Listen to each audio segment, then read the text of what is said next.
Welcome back to Brief English ဒီနေ့ကျွန်တော်တို့ verb နဲ့ပတ်သက်ပြီးတော့ exercise ကိုလုပ်ကြည့်ကြအောင် verb ဆိုတာကကရိယာပေါ့နော်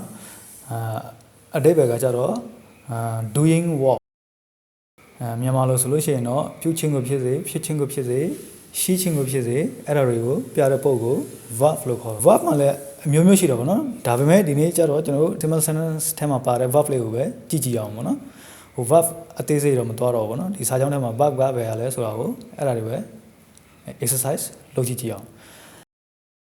exercise number 1ကိုကြည့်မယ်ဆိုလို့ရှိရင် underline verbs in the following sentence number 1 က birds fly number 2 dogs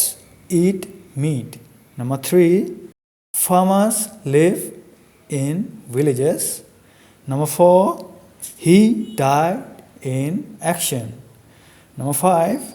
they attacked the town. They attacked the town. Birds flying so ama verb ga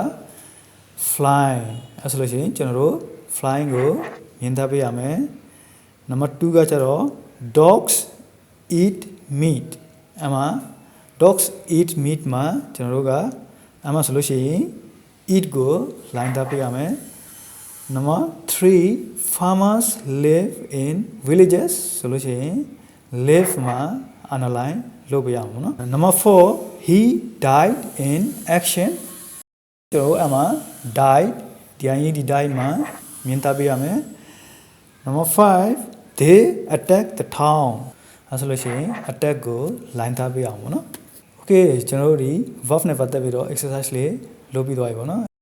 ကျွန်တော်တို့နောက်ဗီဒီယိုမှာပြန်တွေ့ကြရအောင်ပေါ့နော် Bye bye